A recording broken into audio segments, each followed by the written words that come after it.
Bilan du cyclone Dumako, 2 personnes disparues et 891 sinistrés. Le premier bilan provisoire de la tempête tropicale modérée Dumako, publié aujourd'hui par le BNJRC, fait état de 2 personnes portées disparues emportées par les eaux de la rivière Marimbe, à Soneranvung. Les sinistrés se chiffrent à 891 personnes, issues de 219 ménages dans 4 districts des régions Atsinanan et Nalanzrouf.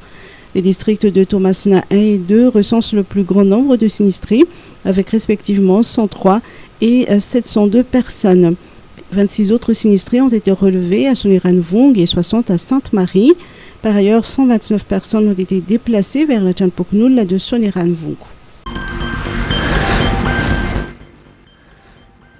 États-Unis, aide substantielle de $100 000 après Batsirai.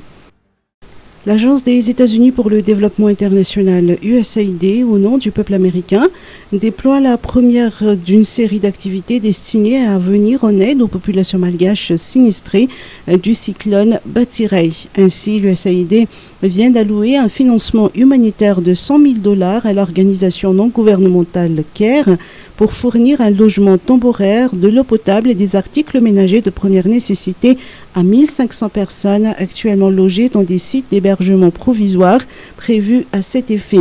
Cette contribution financière n'est que le début d'une série d'activités que l'USAID prévoit d'entreprendre pour soutenir les efforts des communautés sinistrées dans la reconstruction de leurs habitats et dans leur redressement post-cyclonique.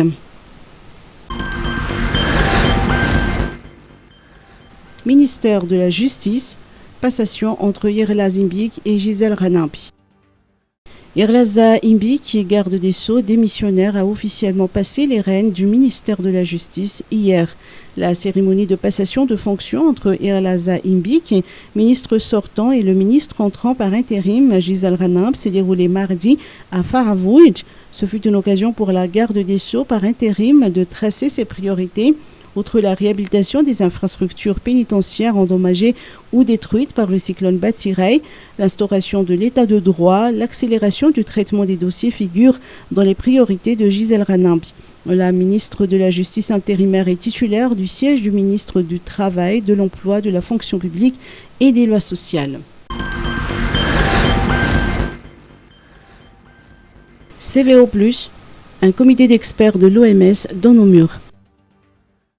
Le professeur Elia Assoumakour, ministre de l'Enseignement supérieur et de la Recherche scientifique, a reçu hier une forte délégation d'experts de l'Organisation mondiale de la santé, actuellement dans nos murs, pour mener une étude approfondie sur les recherches et essais techniques du CVO+.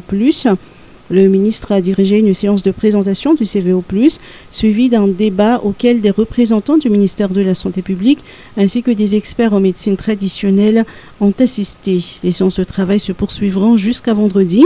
Aujourd'hui, la délégation de l'OMS a été reçue par le Premier ministre Christian Tsai.